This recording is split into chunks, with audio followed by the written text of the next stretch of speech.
Eh bien maintenant, mesdames et messieurs, vous le savez, je ne vous apprends rien du tout, c'est la fin de l'année. Et il était bien normal que pour vous présenter les vœux pour la nouvelle année 83, nous ayons un grand personnage. Nous avons la chance aujourd'hui d'avoir parmi nous ce soir plutôt Monsieur le ministre des Loisirs et de la Culture. Et oui, monsieur, ne regardez pas comme ça, c'est tout à fait vrai.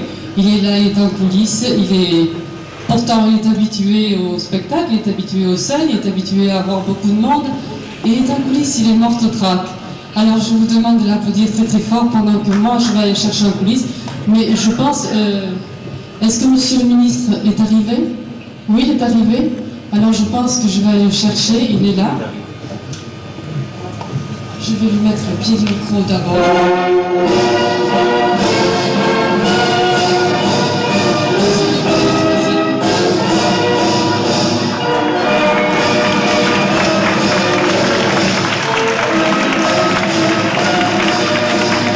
Et je vous laisse accompagner de monsieur Coco Delannoy.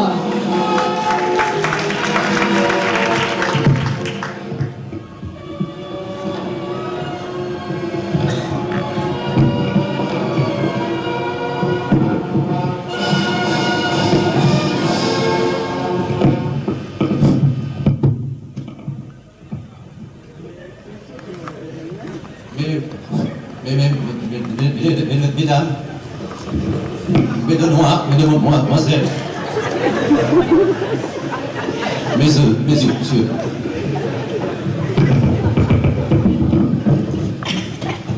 je ne vous cacherai pas que je suis toute nue, mais fier d'être devant vous cette nuit, malgré le froid tout, le tac fou, qui m'étreint.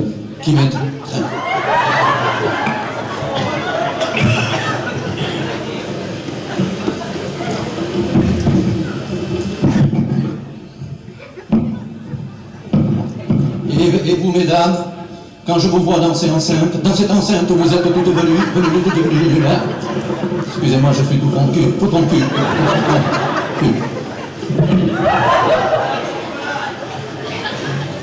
C'est la première fois que je prends l'apéro, que je prends la parole en public. Et je suis bourré de trac. Je me présente, je suis Coco Delannoy, ministre des Loisirs, nouveau ministre, et ancien professeur de diction.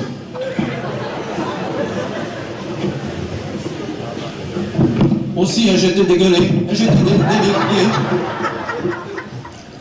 délégué pour vous dire 2 mots à l'occasion de cette soirée si sympathique, si c'est pas malheureux. Tu vas fou. Je suis très sensible à cet honneur qui m'échoue aujourd'hui. Ma fierté et mon émotion sont d'autant plus grandes que c'est ici que j'ai placé les poubelles, que j'ai placé les plus belles et les plus tendres années de ma jeunesse. Voilà le fait.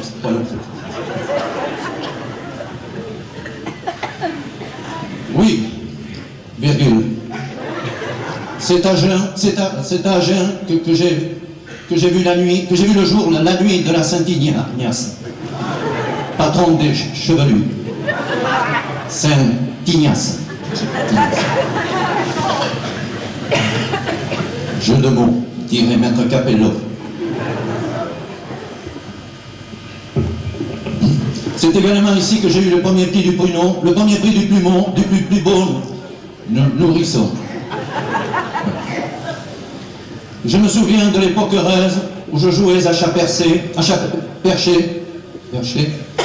et où chaque matin je bourrais les billes dans la couche de ma pelote, dans la poche de ma culotte,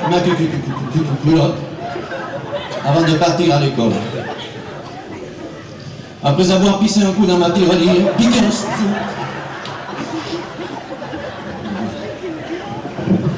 Je suis qui? fixé. Après avoir, disais-je, piqué un sou dans ma tirelire, je courais à l'épicerie, à l'épicerie du coin pour acheter une sucette et je partais à l'école heureux avec ma sucette à l'anus.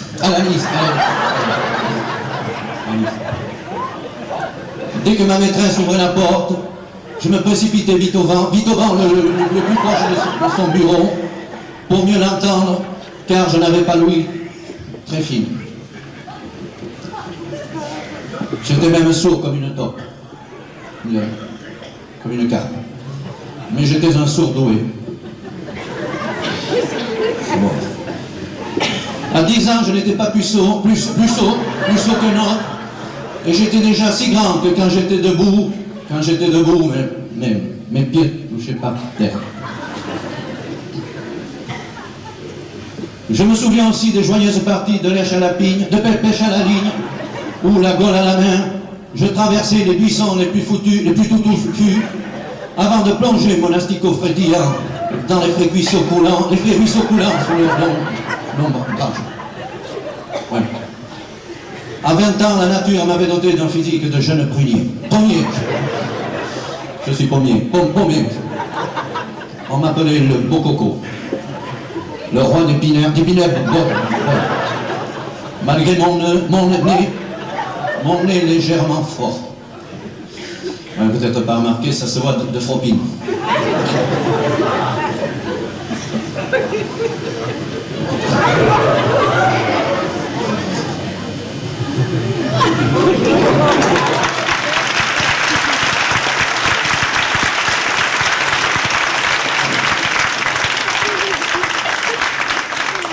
Le même en espagnol.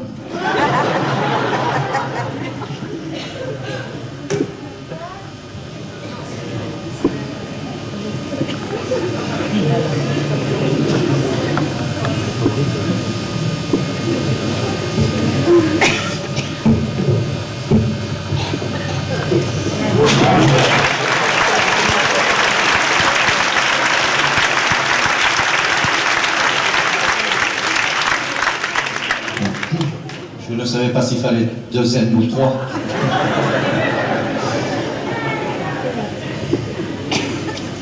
Oui, toutes les filles du coin me couraient après. Mais aucune ne pouvait me rattraper, car j'étais le meilleur coureur de fond de toute la région. J'aurais pu faire de brillantes études, mais comme j'étais fils unique, on m'avait coupé les bourses.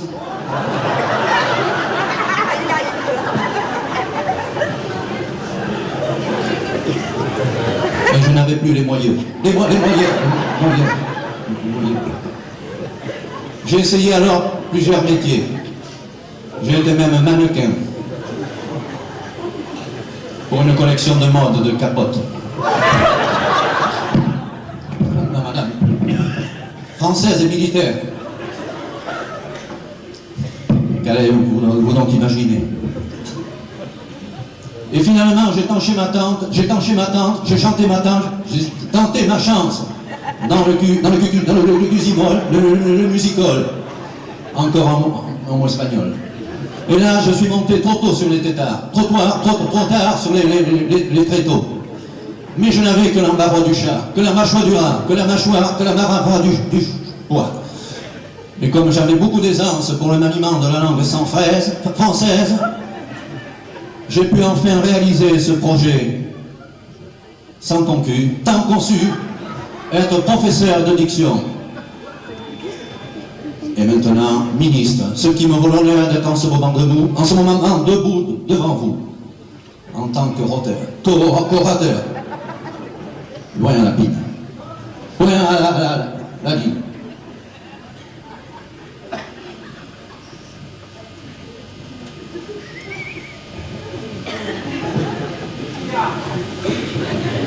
C'est curieux, j'ai les jambes qui s'allongent. Je suis en pleine crise de croissance.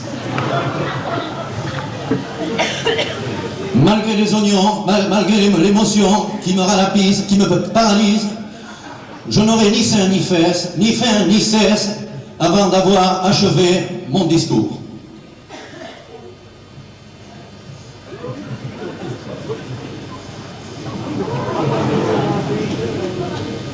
Je tiens tout d'abord à vous remercier d'être venus si nombreux ce soir.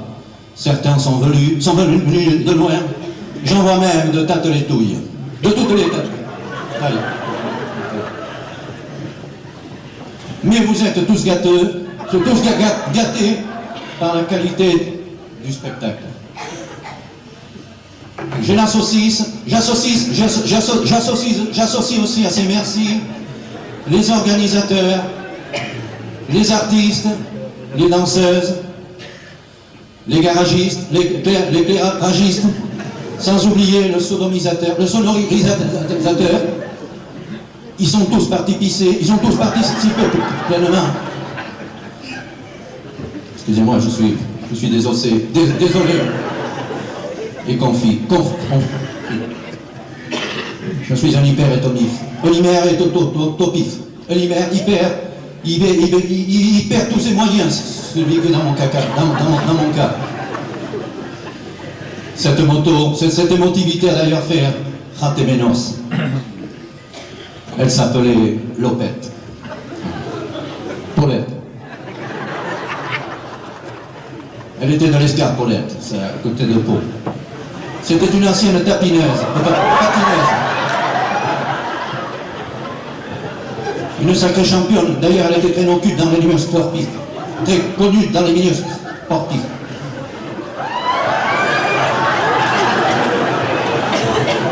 Mais en prenant de l'âge, on s'est pissé. Et depuis, Paulette avait pris du poil. Du poids aussi d'ailleurs, car elle avait une forte moustache qui lui donnait un charme irrésistible. On l'appelait Bulldozer. Bulldozer. Pour la faire danser, il fallait le permis de conduire. Poids lourd. Et le port du casque. Obligatoire. L'été, quand elle allait en vacances au bord de la mer, elle s'allongeait en monocule nu.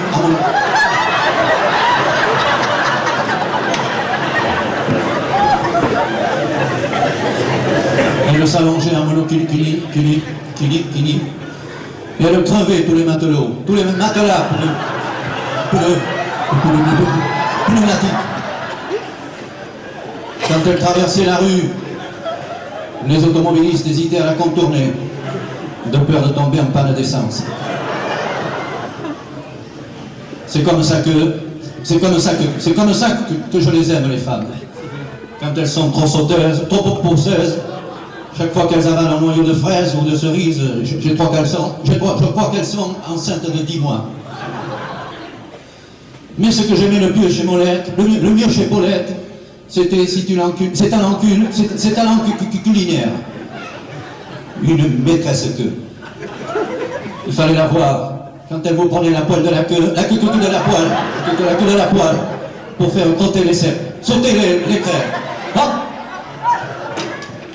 du grand art. Le plus dur, c'était de les déloquer du flacon, de les décoller du flacon. Plafond. À notre 173e rendez-vous, nos yeux se sont croisés et ça a été le fou de coudre. Le coup de foudre. Un même désir occulte nous a saisis tous les deux et j'ai senti alors, au plus profond de moi-même, quelque chose qui n'en finissait pas de monter.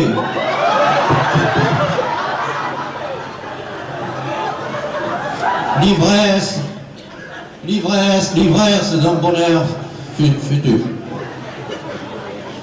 Et tandis que mes jambes, haricots, flageolées, ça me paraît, haricots flageolés, tandis que mes jambes flageolaient sous le poids de mes oignons, sous le poids de l'émotion, tandis que mes jambes flageolaient sous le poids de l'émotion, j'ai senti que c'était le moment pour pisser, favorable. Et j'ai dit à Paulette, 2 points, ouvrez les guillemets.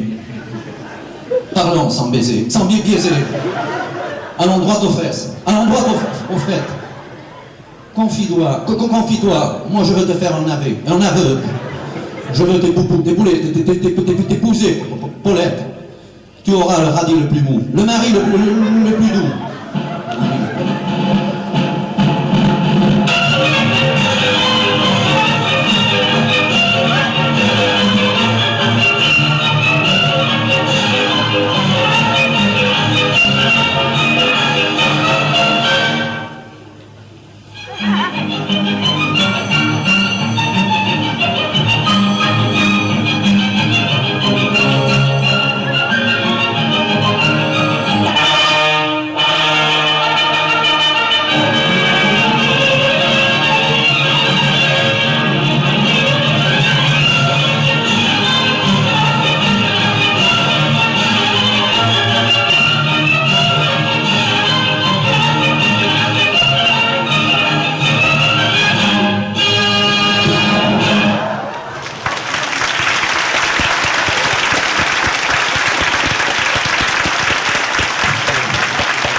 De Platini. Je crois que je n'ai scalpé. Moi. Mais revenons à Paulette. On avait oublié celle-là. Paulette a accepté de m'épouser et je lui ai laissé le doigt dans la chatte. Le choix, la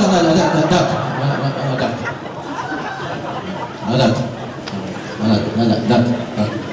Papa, pas encore, m'a-t-elle dit en jouissant, en rougissant. Pas encore, mais dans un mois, au plus tard.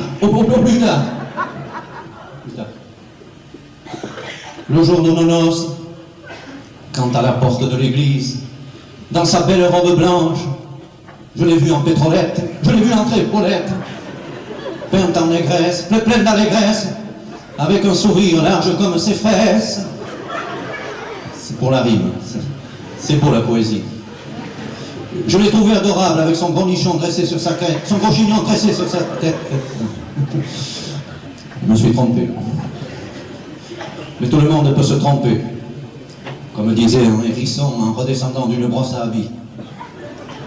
Mais revenons à Paulette. Après que je lui ai enfilé mon anneau au droit. Et après que le curé ait béni notre oignon,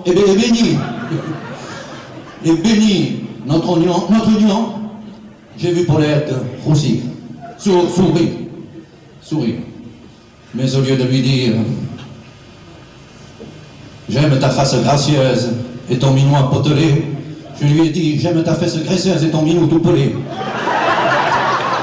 Que n'avais-je pas dit. Et l'assistance en est restée putréfiée, pétrifiée. On aurait entendu violer une moule, voler une mouche, voler une mouche. Va-t'en, m'a dit Paulette en la pissant, en pâlissant. Tu me ridiculises. Ah, si j'avais su ça. Allez, sortons d'ici. Ah, elle est un peu raide, celle-là. Paulette. Et je suis plié en me tâtant la grattant la crête, la tête. Paulette, pardonne-moi si je ne sais paniquer, si je me suis paniqué. Pourquoi me perces-tu le cul?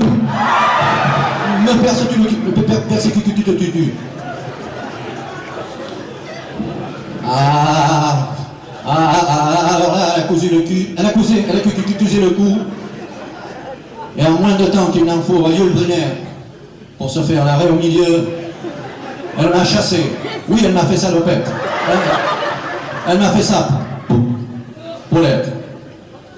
Et si malgré mon émotion profonde, je peux ce soir parler sans bafouiller, ou si peu, c'est que je suis allé voir mon ami François Mitterrand, mon ami François, un grand médecin. Je lui ai dit, je dois faire un petit discours à Agen, devant un tas de vieux cons patriotes, et je me fais du saucisson froid. François, j'ai peur d'être dépassé. Il m'a répondu, tout ému, entendu, je m'occupe de ton cul, caca de ton gars. Et il m'a donné des cachets la fac motricine, quoi, c'est pas qu'on te dit, pour des considérations sur bâton de métier. Il m'a dit aussi de me faire avant mon discours une petite piqûre sous le cul, tanné. Mais je tremblais tellement que mes fesses claquaient des dents. Et je me suis planté l'aiguille dans les noix, dans les deux doigts. Je me permets.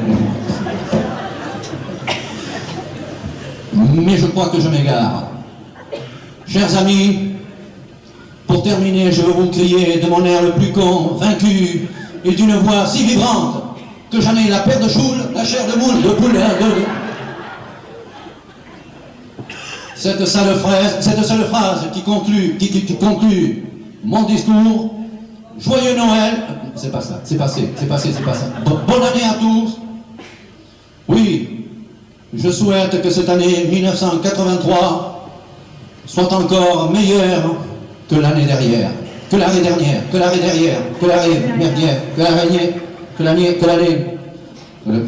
prochaine. Et le verre à la mer, je bois à votre santé et à la des nouvelles. Merci.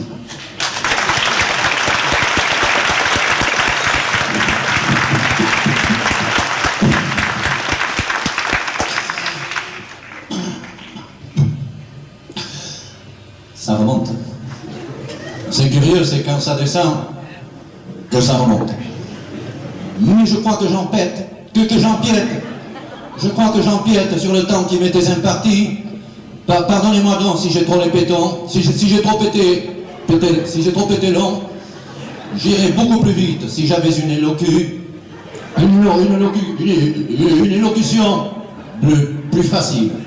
Et avant de vous quitter, je vais siffler un petit verre. Non, ça c'est fait. Je vais siffler un petit air. L'air qui m'a valu le premier prix au grand concours international des petits pisseurs de flot. Siffleur de peau. Musique.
Chers amis, après ces bons mots adressés par Monsieur le ministre, on va tout simplement lui demander de revenir vous saluer. Monsieur Coco Delannoy, ne vous cachez pas, Monsieur le ministre, entrez. On vous applaudit.